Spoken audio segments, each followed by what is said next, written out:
Okay, who knows the name Charles Ponzi? You've heard of a Ponzi scheme, I'm sure.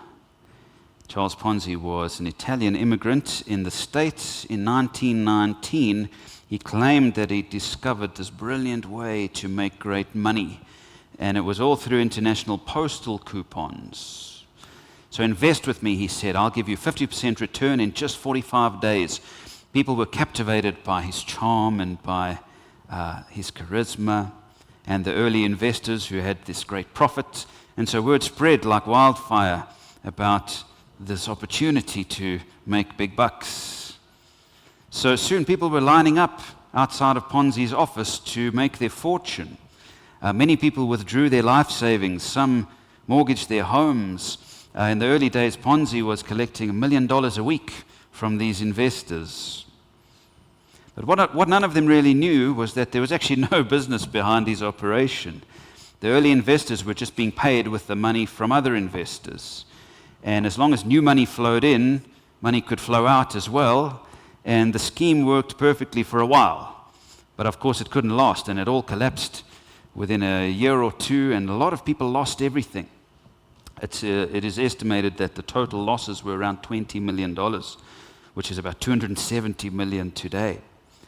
Families were ruined, and they'd been lured in by a false promise.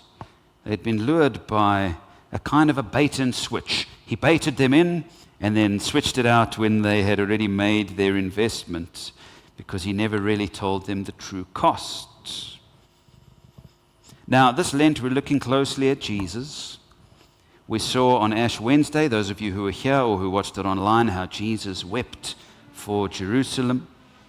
Today I want to look at how Jesus is no Charles Ponzi.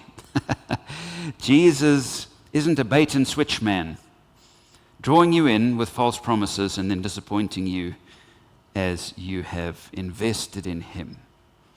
And sadly, I think that the church has sometimes been a bit of a bait and switch environment. I think sometimes we pull people in and we don't really tell them what it means to follow Jesus. We give them the easy teachings, and then once they've sort of bought into it, then we say, oh, but it's actually quite difficult. It's actually quite tough to follow Jesus. And perhaps we've been a bit of bait and switch type preachers. John Wesley, the founder of Methodism, was known for making it easy to come to his meetings, but hard to stay. He emphasized that following Jesus takes sacrifice, it takes commitment, it's difficult. And so he said, come, all are welcome. Anyone can come to our meetings in the early Methodist church. But at the meetings, he didn't water down the message of Jesus to get people to stay. He said it like it was. And that's what we should be doing as well. Jesus himself did this. Jesus was a truth teller from the beginning. Jesus didn't hook people in by saying, come and you'll be blessed, you'll get all sorts of great stuff, and then once they were in, say, it's going to cost you. He didn't do that. From the beginning, he told his followers, if you want to follow me, it's going to be hard. It's going to be worth it, but it's going to be hard.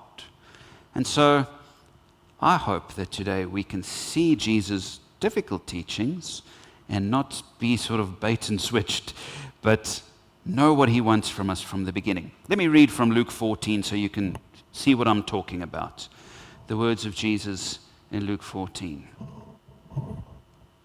Large crowds were traveling with Jesus, and turning to them, he said, if anyone comes to me and does not hate father and mother, wife and children, brothers and sisters, yes, even their own life, such a person cannot be my disciple. And whoever does not carry their cross and follow me cannot be my disciple. Suppose one of you wants to build a tower. Won't you first sit down and estimate the costs to see if you have enough money to complete it? For if you lay the foundation and are not able to finish it, everyone who sees it will ridicule you, saying, this person began to build and wasn't able to finish. Or suppose a king is about to go to war against another king.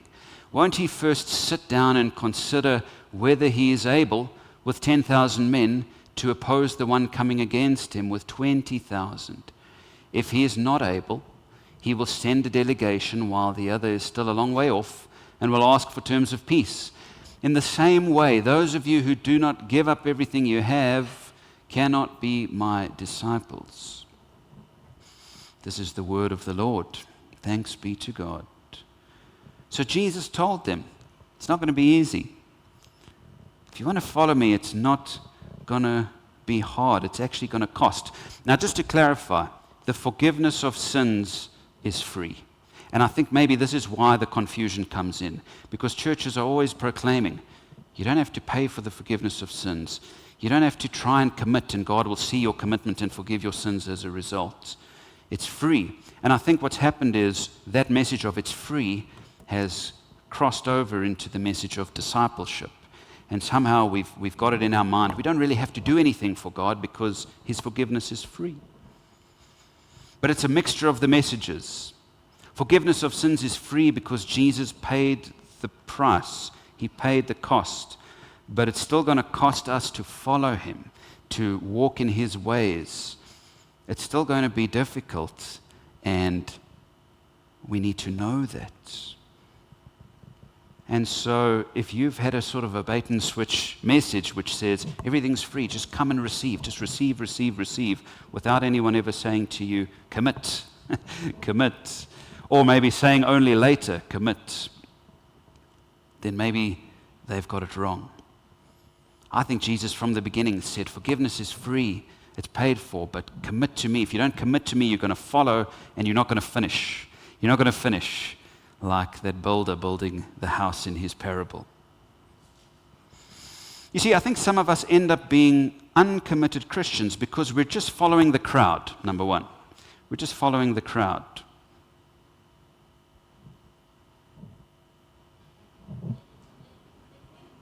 Are you awake? We're just following the crowds. We read that large crowds were traveling with Jesus at the beginning of that passage. There's still large crowds following Jesus all over the place.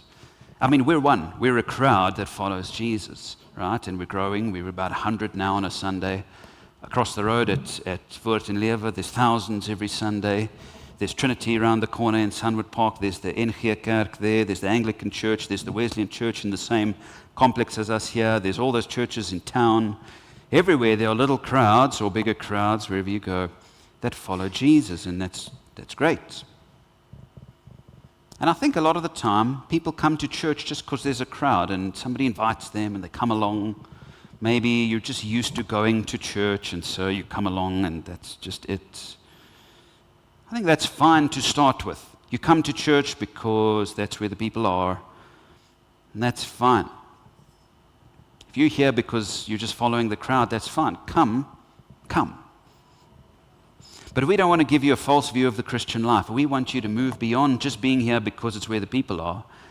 We want you to be here because Jesus means the world to you and you can't wait to worship Him in this place. Faith has got to become personal at some point. Faith has got to become your personal commitment to Jesus at some point instead of just doing what everyone else does. At one point, Jesus is looking at the crowds and He says this in Matthew chapter 9. When He saw the crowds, well, He doesn't say this is what Matthew captures. When He saw the crowds, He had compassion for them because they were harassed and helpless like sheep without a shepherd. You know, you can follow the crowd and you can go from here to there and just sort of live a kind of a Christian life. But if you don't have Jesus as your shepherd, then it becomes fruitless. It becomes just a cultural thing rather than a personal, real following of Jesus. There's more to the Christian life than following the Christian crowd and watching the Christian things and doing the Christian things. If God is not your shepherd, your Lord, your salvation, oh boy, you're missing out. Are you just following the crowds like they did in those days? Or are you following Him because you want Him in your life as the Lord and your Savior? So Jesus turns to these crowds of sort of followers and He tells them what it really means to follow Him, to do more than just hang around other religious folks. And He tells them, number two, of the commitment needed of Christian people. He does so with these words: if anyone comes to me and does not hate father and mother, wife and children, brothers and sisters, yes, even their own life, such a person cannot be my disciple. Now, this is hyperbole, of course, exaggerated language to prove a point. Jesus isn't telling you to hate your family, but he's saying your commitment to him needs to come above your commitment even to your family. As much as you love your family, if you think of how deeply you love your family, slightly above that is your love for Jesus. Charles Spurgeon writes this: if you must hate father and mother, it is only in the sense that you will not yield to their wrong requests, nor will you leave Christ for them. And so, you don't hate father and mother or wife or spouse or whatever, but you commit to Christ above them. If they ever lead you away from Christ, you rather stick with Christ. For many people, the pressure of family keeps them from fully embracing their faith. Or the pressure of maintaining their family lifestyle keeps them from truly following Jesus. Have you heard of Nabil Qureshi? He wrote Seeking Allah, Finding Jesus, famous book, Seeking Allah, Finding Jesus. He was born in 1983 to devoted Pakistani Muslim parents, and he was a very religious kid. He memorized the Quran and did his daily prayers, and his whole life was kind of intertwined with his Muslim faith. But then in college, he became friends with a Christian man, and for years, him and this friend of his would discuss and investigate and question religion. And he began to seriously examine Christianity because he saw something in it. And after years of studying the Bible and the historical documents of Christianity, he became convinced that Christianity was true. But here he was, he faced this agonizing decision because he knew if he converted to Christianity, his family would write him off completely, and it would devastate his parents. You know, in Muslim communities, this is true. If you leave your Muslim faith, you are seen as a great betrayer. So in his book, he talks about how he fell to the floor in tears, knowing that coming out with his conversion would cost him. It would cost him dearly. But he had to do it, so he went and told his family about his new faith, and it crushed them. His mother broke down in tears and said, "How could you have betrayed me like this?" His father said, "I feel as if my son has died this day." His family cut ties with him completely. But such was his commitment to his Christian faith that he went on, became a respected author and speaker, ended up sharing his journey with audiences around the world. This is what Jesus is talking about, all right, to the point that your family leads you away from Christ. You need to commit above that. You need to commit to Christ above that. If you're not willing to reject the false faith of your family, even if that's an atheism or a nominal Christianity, you're not a disciple unless you do that. Think about Jesus speaking to the Jews of his day, because they were committed Jewish people. They were following him, they were Jewish people, and essentially he was saying to them, if you don't leave the faith of your Jewish faith, which is so deeply entrenched in your family, then you're not my disciple. That must have been hard for them. That must have been difficult for them. It was a big betrayal for the Jews of the day, for many of them, to leave Judaism and follow Jesus. So think about your family, your friends, your social circles. Is your commitment to Christ evident even in those relationships? Or do you soften your commitment to Christ slightly to fit in a little better around the home or around the workplace? Jesus is saying, be committed to me, even if it causes friction between you and those around you. Follow me anyway. Don't let anybody, however close to you they are, keep you from your deep, deep commitment to Christ. This is tough stuff, but it's the call. It's the call. I don't want to bait and switch you. I don't want to say it's going to be easy and then later on say it's going to be tough. Jesus from the beginning said, it may cost you, but follow. So the people listening to Jesus must have been really shocked by these words, but it would have startled them even more when he told them that they have to carry the cross. Number 3, carry the cross. Whoever does not carry their cross and follow me cannot be my disciple. Now, I love what Wesley Jewell says in his book about prayer. He says, how do you take up your cross? To take up a cross is not to have someone place a cross on you. Sickness, persecution, and the antagonism of other people are not your cross, he says. To take up a cross is a deliberate choice. We must purposely humble ourselves, stoop down, and pick up the cross for Jesus. What a great point. I never thought of it this way. I thought the difficulties in my life are the cross that the world has dealt me. But Jesus said, nobody takes my life from me, I give it up. Jesus took up his cross purposefully when he could have actually rejected it. So the difficulties in life that you face without any control is not the cross, are not the crosses that you're supposed to carry. Jesus is talking about the deliberate choice to deny yourself of ungodly things. What's your cross? What have you deliberately taken up, even though it's burdensome, to be committed to Christ? Maybe it's this 40-day fast we're doing in Lent together. Some of you are joining us for that. That's a cross to bear. You're denying yourself something you enjoy to go deeper in prayer. And by the way, if you haven't started to fast this Lent, why not start tomorrow? It's not too late.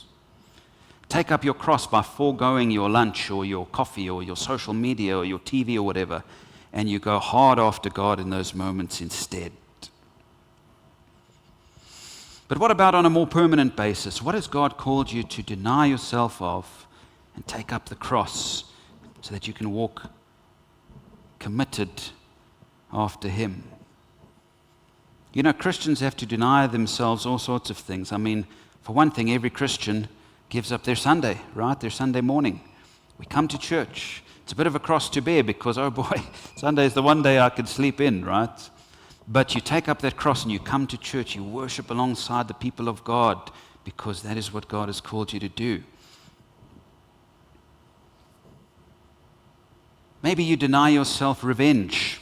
I mean, you'd love nothing more than to get back at that person, yell at them, or give them a piece of your mind. But following Jesus, you deny yourself that.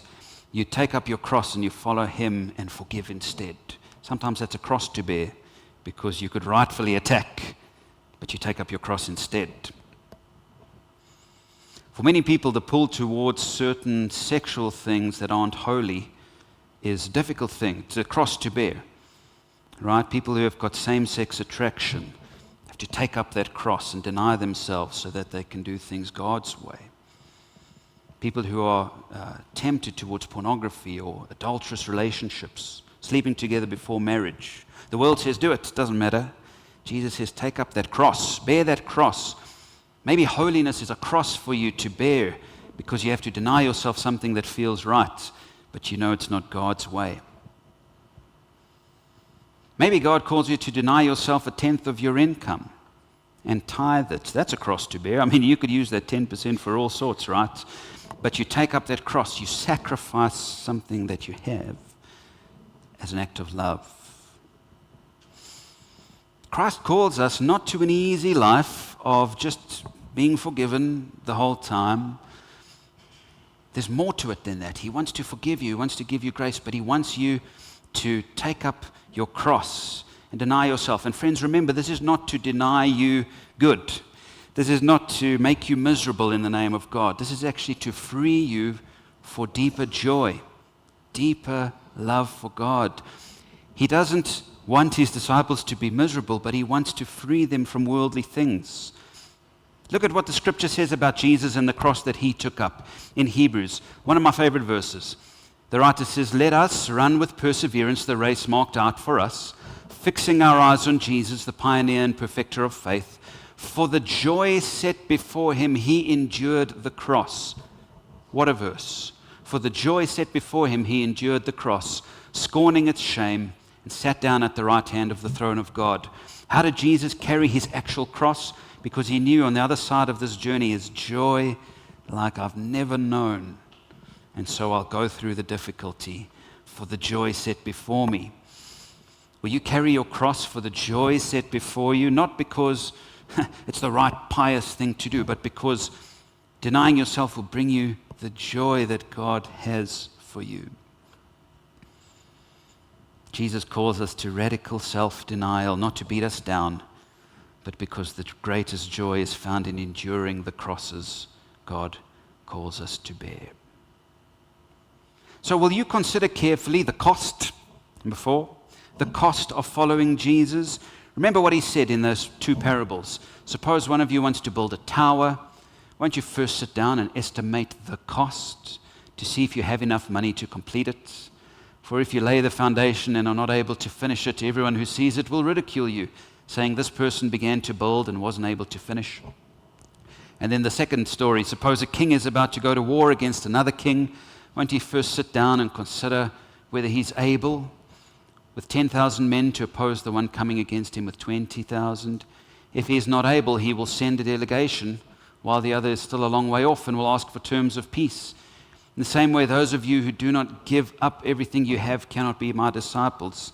So Jesus says, you've got to know that it's going to cost you. You've got to know that you're going to have to sacrifice. You'll never build without considering how much to spend. You'll never go to war without finding out what the enemy is like and what you need to fight. Are we, friends, as a church, setting up people for defeat by saying, just come, and everything will be fine? Or are we equipping people to follow Jesus fully? Dr. Howitt was an old Nazarene pastor years gone by. He wrote this about costly discipleship. He said, when the church's life is lived on the plane of ease and comfort and bloodless service, she has no power to fertilize the dry and barren places of earth. When the church, however, becomes sacrificial, she becomes impressive. The sacrificial things in history are the influential things today. It is the man and woman who give away their being, the bleeding folk who are our present inheritance. Do you know what I've noticed? I only really follow through on stuff that I have to give towards. I'll give you an example. When I was running last year, I decided to enlist the help of a coach, and it was, X amount a month. So I started to pay this coach, and then every time I ran, they would check my stats and say, okay, well done. The next week you're going to do this. And then that week they would check. And paying every month made me think, I'm going to run today. I don't feel like it, but you know what? I've put money down and someone's looking at what I'm doing. I'm going to run. And I tell you, I had the most fruitful exercise time of my life when I was paying, when it cost me. And then after a while I thought, I don't need to pay the coach anymore. I'll do it myself. Man, how hard it is to stay motivated when I'm not paying. It was the same when I was teaching music, right? I remember in the early days I would charge next to nothing. And I would say, it doesn't matter, I don't want to charge anybody. And then the people would come and it would not really mean anything to them because it didn't cost them. They would come then next week, I'm not going to be there. Next week, I'm not going to be there. And it was only when I actually started to charge a sort of real amount that people who came committed because they thought, you know what, I have invested here and I'm going to make the most of my investment. Is the church sometimes on the wrong track because we say, just come, and we don't expect anyone to commit? But those who come in here and they invest and they give their lives fully, not just to Christ, but to the work of Christ, those are the ones who I think get the most out of their faith. There's a theory that the church in the first 300 years after Christ was the most vibrant and growing in history because it was costly. Because to be a Christian was going to cost you probably your life. And people went in for that sort of Christianity. And then when Constantine in the 300s made Christianity the state religion, you could just become a Christian in name and it wouldn't affect anything in your life. And so soon you had a church that was weak because you could bear the name Christian with no responsibility. You want to know where the church really thrives? It's in places where it costs to follow Jesus. So friends, come as you are to church. I'm not saying come and if you don't commit 100% immediately, you get out of here. Of course not. Maybe you're still trying to find your way and try to understand Jesus. Come, ask questions, explore, search, anytime. But for your own sake, make a commitment at some point. For your own sake, take up your cross at some point. Count the cost at some point. Jesus is no Charles Ponzi. He's not going to say, come and do whatever you like, and then only later you're going to find out the cost. From the beginning, Jesus is going to say to you, if you want to follow me, it's not going to be easy, but it's going to be worth it if you'll follow through. Lord, forgive us if we've ever suckered anybody into an easy faith and then shocked them later with the radical call of Jesus. In the end, a robust, joyful, hardy faith only comes when we truly invest. Will you invest? I'm going to ask the stewards to come and take up the offering at this point, and I want us to just sit in the quiet, think about this as the stewards come around. Think about where God might be calling you to commit and to pick up a cross, and in the silence, maybe have a moment with Him, and then we'll pray once the bags have been come to the front.